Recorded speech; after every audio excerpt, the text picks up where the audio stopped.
Bienvenue, c'est le Culture Mag, votre rendez-vous avec la culture sur i24 News, avec aujourd'hui la drôle d'embrouille autour des valeurs du marxisme. Une maison d'édition anglaise très marquée à gauche réclame des droits sur des textes de Karl Marx.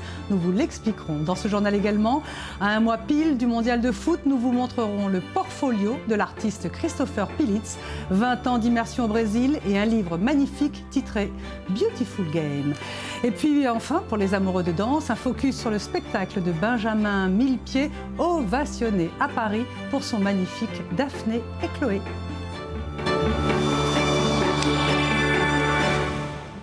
Voilà pour le sommaire, merci d'être avec nous. Le Festival de Cannes s'ouvre en France ce mercredi. La soirée sera inaugurée par le film Grace d'Olivier Dahan. C'est un biopic consacré à la vie de la princesse Grace de Monaco avec une Nicole Kidman saisissante. Nicole Kidman qui a pris la parole dans une interview accordée au journal Daily Mail. Nicole Kidman a apporté son soutien à la famille Grimaldi qui trouve le film catastrophique. Je comprends leur colère, a dit l'actrice, je le serais tout autant s'il s'agissait de ma mère. Le film Grace a terriblement agacé la famille de Monaco qui n'assistera pas à la projection mercredi. Royal encore, c'est l'accueil réservé en France au nouveau spectacle de danse de Benjamin Millepied, le tout jeune futur directeur de la danse de l'Opéra de Paris. Il a présenté le ballet Daphné et Chloé. Ovation, c'est le récit de Margot Stellman. Benjamin Millepied, le nouveau directeur de la danse de l'Opéra de Paris, prendra ses fonctions à l'automne 2014. Le jeune chorégraphe, mari de l'actrice Nathalie Portman, donne le ton avec sa nouvelle création, Daphné et Chloé, une œuvre inspirée d'un roman grec datant du IIe siècle. C'est le ballet le plus ambitieux parce que c'est la partition la plus difficile finalement à conquérir, parce que c'est une heure, c'est une musique qui est très belle, mais des fois il y a des longs moments comme ça qui sont écrits pour de la pantomime, où ça parfois les rythmes ne s'engagent pas forcément dans des danses, où ça fait que avancer, reculer, donc c'est très difficile. C'est Brigitte Lefebvre, l'ex-directrice de la danse à l'Opéra de Paris, qui a eu l'idée de confier le ballet il y a 2 ans à Benjamin Millepied, bien avant qu'il soit nommé pour lui succéder en novembre prochain. Le potentiel est énorme, c'est une compagnie absolument fantastique. Il y a plus de danseurs talentueux avec énormément de facilité que dans n'importe quelle compagnie au monde, ça c'est sûr. Donc pour moi, c'est de l'or, c'est vraiment une opportunité extraordinaire. Millepied a fait ses débuts au New York City Ballet, où il est nommé danseur étoile, et a dansé les grands ballets de Jérôme Robin et Georges Balanchine. En 2011, il lance sa propre compagnie de danse à Los Angeles. Après la réalisation de son rêve américain et un passage en Israël avec son épouse, Millepied revient avec sa nouvelle famille dans son pays natal. C'est pas très compliqué, on va venir vivre à Paris, hein. C'est un changement, c'est une chance dans une vie de pouvoir vivre à Paris pour nous, parce que ça fait 20 ans que j'habite à New York et voilà, on est ravis de l'expérience qui nous attend ici. En plus, bon, j'ai beaucoup à découvrir quelque part, je connais bien l'Amérique maintenant, je connais un petit peu l'Europe, mais je vais apprendre plein de choses. Daphné et Chloé, ce sera à l'Opéra Bastille du 10 mai au 8 juin prochain.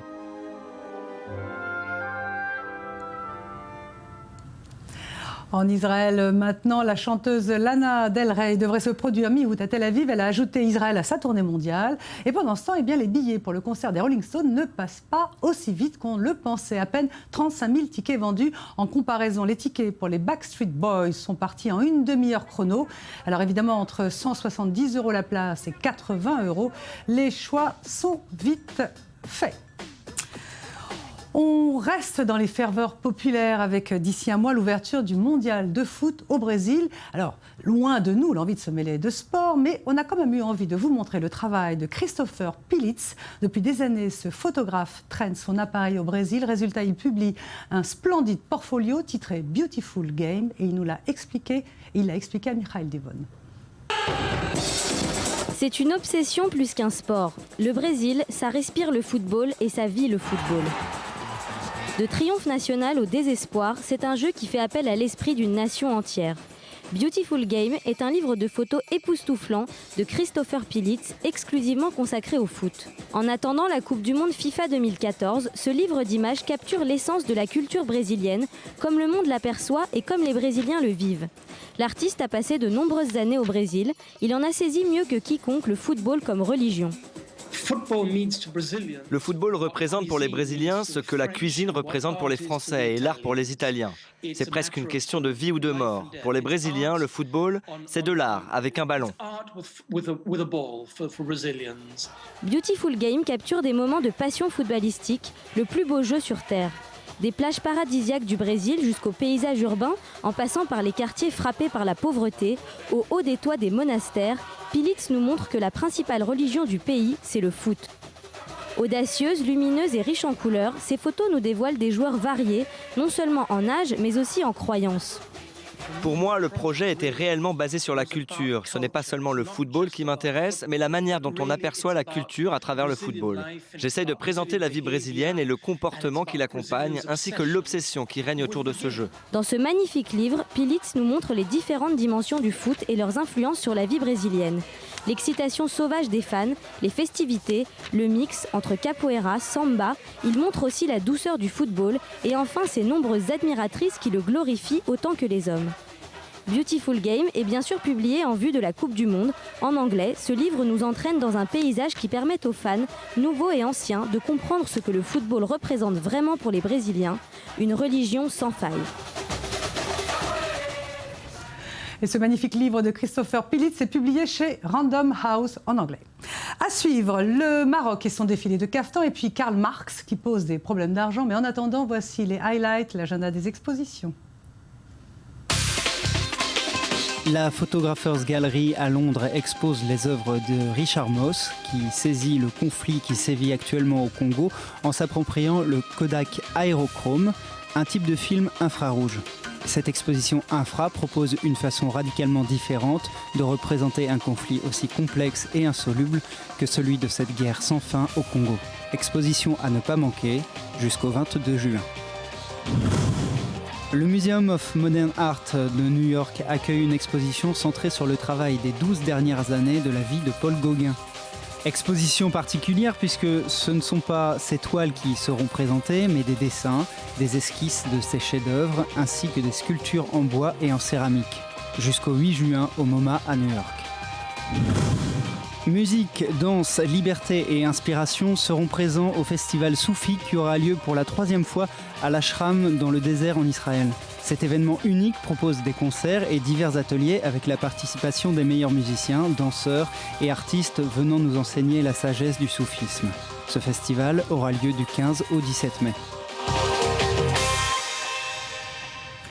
Le Maroc a organisé son défilé haute couture de caftan. L'événement était organisé à Marrakech. Il avait pour titre cette année « Splendeur des empires et de fêtes ». C'était absolument splendide. 17 stylistes ont imaginé des caftans brodés d'or, incrustés de pierres, travaillés, ciselés et inspirés de toutes les civilisations asiatiques, africaines, slaves et même gréco-romaines. On ne s'en lasse pas. C'était à Marrakech. Voilà, eux aussi brillent de mille feux, mais pas vraiment dans le bon sens. Il y a en ce moment en Angleterre du rififi chez les amis de Karl Marx. Au centre de la discorde, devinez quoi? Des problèmes d'argent. C'est le récit que nous raconte Sandy Fortis. Bataille capitaliste entre communistes, un petit éditeur de gauche britannique et le site des archives marxistes sur Internet se retrouvent au bord d'un litige judiciaire. L'éditeur, Lawrence & Wishart, exige une compensation financière du site marxiste.org pour avoir publié en ligne des écrits de Marx et Engels. Écrits, traduits et publiés par l'éditeur dans un ouvrage de 50 volumes, une demande qui, pour beaucoup, manque de camaraderie. Le site marxiste.org contient une quantité énorme d'écrits dans plusieurs langues. Il est entièrement financé et géré par des donateurs. Il semble que l'un de leurs bénévoles ait publié les textes en question sans en demander la permission. L'ouvrage ayant été préparé avec le soutien financier de Moscou pendant l'ère soviétique, ils ont estimé que personne ne pouvait en réclamer la propriété intellectuelle. Pour eux, les mots de Marx et Engels appartenaient au peuple. Lawrence Wishart n'est pas de cet avis. Pour l'éditeur, le temps où l'on partageait son argent est révolu et il compte bien récupérer son dû. Ironie du sort, la date limite pour que le site marxiste s'enquiert de sa dette est le 1er mai, jour de la fête internationale du travail. L'éditeur britannique se considère toujours comme une institution socialiste. La communauté communiste, elle, le voit désormais comme une entreprise capitaliste. Il semble que la crise ait influé sur certaines valeurs, un thème dont la population est devenue friande. L'ouvrage de l'économiste français Thomas Piketty, consacré à la montée des inégalités, cartonne. Il se classait la semaine dernière en tête des ventes aux États-Unis sur Amazon. Présent dans le top 100 depuis plus d'un mois, le Capital au XXIe siècle a reçu de nombreux éloges, notamment celle du prix Nobel d'économie Paul Krugman, pour qui ce livre change la manière de réfléchir sur la société et de faire de l'économie. Une société qui pensait que les idées pouvaient circuler librement sur Internet, ce n'est apparemment pas le cas quand il s'agit d'argent. Ah, l'argent. Nous avons la chance maintenant d'avoir sur le plateau Lee Lav. Bonjour, merci d'être avec nous. Vous êtes Lee, israélienne, illustratrice, graphiste et vous venez de faire le buzz sur Internet parce que, alors vous allez nous expliquer, vous avez des petites vidéos qui ont été reprises notamment par le Times et le Guardian.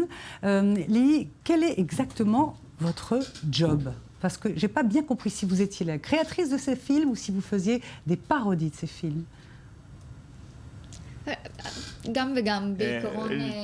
Tout à la fois, en fait. Je suis animatrice et sur ma chaîne YouTube, je crée des films d'animation courts qui sont des parodies de films et de séries qui existent déjà. En principe, ce sont des parodies comiques. Alors ça cartonne absolument évidemment sur Internet, plus des centaines de milliers de vues. Je voudrais qu'on regarde, alors malheureusement c'est en anglais, mais ce que vous avez fait sur, alors ça c'est Gravity, mais sur Game of Thrones. Voilà, prenons Game of Thrones par exemple, la série qu'on est en train de voir. Si on peut en écouter un tout petit bout, qu'est-ce que vous avez fait à partir de cette série? Presenting the honorary judges. Your father, Tywin Lannister. Spécifiquement, j'ai pris pour Game of Thrones une scène précise que les spectateurs ont attendue et j'y ai rentré, et j'y ai intégré un élément personnel. Et bien sûr, les spectateurs ne sont pas vraiment attendus à ce que j'en ai fait, mais ils ont pu le voir de manière comique et c'est plus ou moins ce que je fais. Je prends l'aspect personnel qui est lié à ma personnalité et je les intègre à des séries qui sont déjà connues par tout le monde. Et mon but, c'est d'en rire, mais d'une manière... La plupart des choses dont je ris, ce sont des choses que j'aime, que j'apprécie. Alors justement, dans Game of Thrones, qu'est-ce que vous avez mis de votre vie personnelle pour en faire quelque chose de drôle? Parce que comme c'est en anglais, on n'a pas bien compris. C'était pas vraiment ma vie personnelle.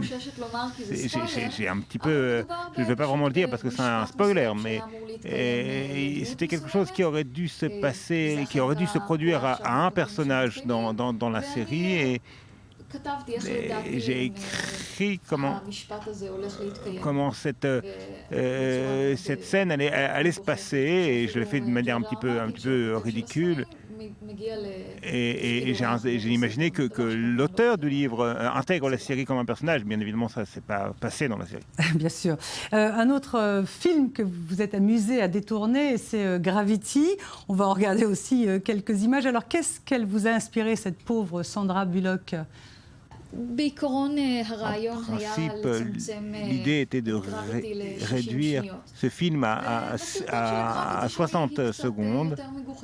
Et bien sûr, mon film, son personnage dans mon film est un petit peu ridicule. Elle est un peu plus stressée d'une manière comique, ce qui l'entraîne à rejeter George Clooney, par exemple. Et dans mon film, elle se comporte de manière plus ridicule et Ce n'est pas vraiment ce qui s'est passé dans le film, mais d'un autre côté, ça l'entraîne à la même situation à laquelle elle était confrontée dans le vrai film. Alors Lee Lahav, comment on vit de ces petits films sur votre chaîne YouTube? Ça vous rapporte de l'argent? Comment vous les financez? Comment vous en vivez? Est-ce qu'il y a un modèle économique? Très court, parce qu'on a bientôt fini. En fin de compte, oui, bien sûr, je le fais pour mon propre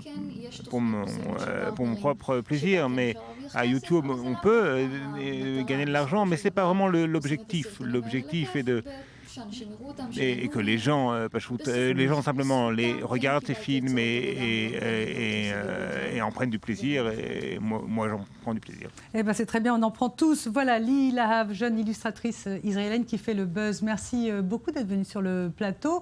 Le Culture Mag, c'est fini. On se retrouve demain à la même heure. Merci de votre fidélité sur i24 News. Juste après, ce sont les infos. C'est les infos. Bon, vous sauriez.